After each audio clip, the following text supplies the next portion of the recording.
everybody, welcome back to the channel. If you'd believe it, we haven't left. We're still in Baja.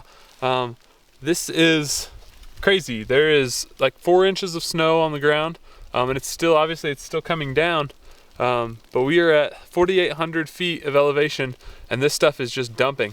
It has not been this bad since we've been here, since January, but this is crazy. But today I wanted to take a chance, since we are experiencing some of the downfalls of living off grid.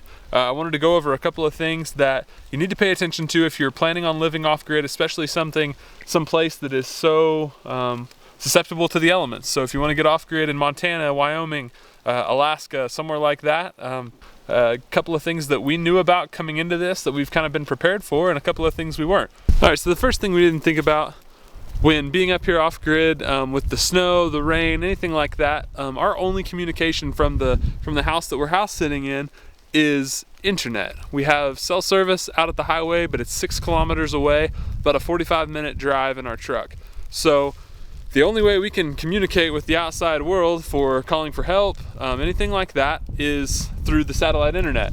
So as you can see behind me, I just cleaned this off probably 20 minutes ago, and it's already starting to accumulate snow again. So about every hour, if we're trying to work while we're here during the snowstorm, we have come out here and cleaned off the satellite.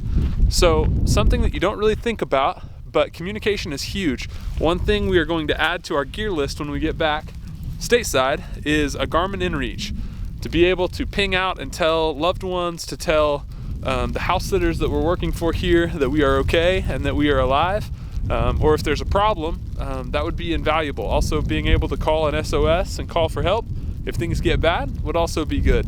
So that's something we're going to add to our list as kind of a redundancy. Everything else out here at the house is fairly redundant.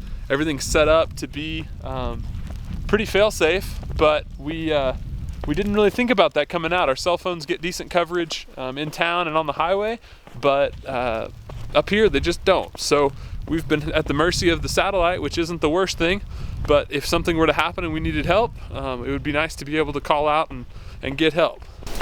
So one of the areas that we were prepared for and that we knew about growing up in Oklahoma, where the weather can do all kinds of crazy things, Rachel and I are both comfortable with wood stoves, stocking up wood for the winter. We both grew up with childhood homes and grandparents that had wood stoves or fireplaces. So collecting wood, cutting wood, that kind of thing, not really foreign to us. We've stocked up quite a bit of wood. We've gone through quite a bit as well, just because we like to be warm and it's the only heat in the actual house. So we've used a lot of wood. We still have a lot left, but that's something to consider when you're off grid like this. If you were to have an issue where you couldn't get to propane, you couldn't get to different things, wood would be a really good source to have, 2 or 3 ricks stacked up for emergencies. Whenever this storm quits, we'll be scouting out some more old oak and maybe some old pine just to see what we have. I don't think a tree has ever been cut down on this property for firewood, so we'll go find something down, cut it up and split it, and we'll get it back in the pile for us for the rest of the season, or for the next people that come and house sit.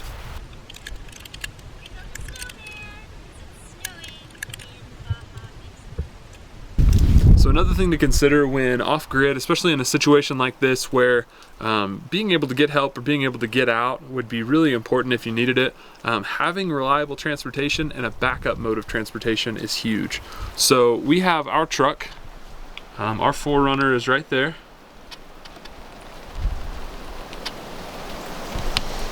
In the distance, you can see the New Holland tractor, which, although it would be painfully slow, could definitely get us to help if we needed to.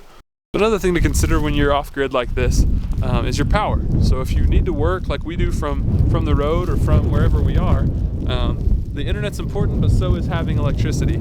So behind me, you can see the 3 different solar arrays. That's the electric right there, and then this one right here is the radiant water. But these 2 solar arrays power the entire house completely. So you have a couple of options. You can not use electricity and rely on the batteries until the sun comes out. You can come out here every hour and clear off the solar panels, or you can rely on a generator. So we're using a combination of the 2. We've been coming out every couple of hours and cleaning off the panels, and we're pulling in roughly 10% of the total solar array power that we normally see on a regular day. So the clouds and the snow make a difference, but we're still pulling in around 500 watts of power, which is enough to kind of keep the battery where it's at, and we're not losing any power, not storing up any power. So we'll have to run the generator anyway, but that's the other option, is having a generator set up.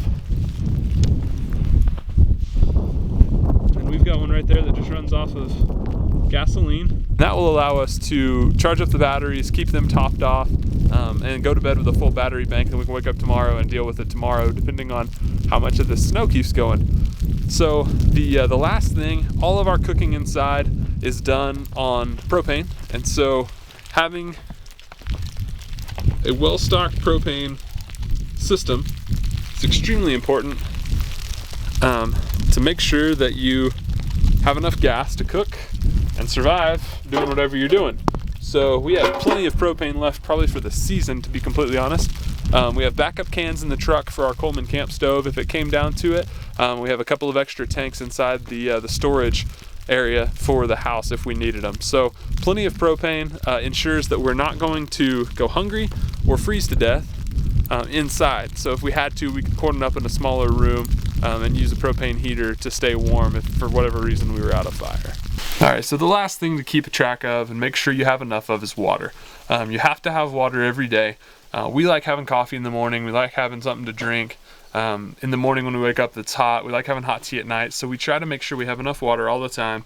The house that we're staying at has a double redundancy system where you have water storage on the hill pumped from the river. You can also pull water directly from the river if something were to happen to the pump or the storage. And then we also have our backup water that we keep in the truck. So we have 40 liters of water in the truck at all times. It's purified, it's ready to go, it's drinkable. If something were to happen, God forbid, in a survival situation, we have a lot of water. Not to mention right now, it's snowing. We have a lot of water if we want it. Collect the water, filter it, boil it. You've got drinking water forever. But the river is not too far, quarter mile down the hill. If something were to happen, we would have access to plenty of water if we needed it. But that's something to think about when you're in a situation like this, where you're kind of cut off. Make sure you have enough food, water, shelter, heat. You're there. So we have enough food for probably 3 weeks to 4 weeks. At any given time up here, we try to keep a good stock of rice and beans. If something were to happen, we can always fall back on that. Thank you guys so much for watching this quick video. We're going to try to post more content like this, the things that you don't think about living off grid and living kind of in the wild a little bit. So the next few videos will be about this. We'll go over the solar, the water, that kind of stuff that we're using here at the house every day. If you enjoyed the video, like and subscribe. We really appreciate it. Go follow us on Instagram or Facebook. That goes along.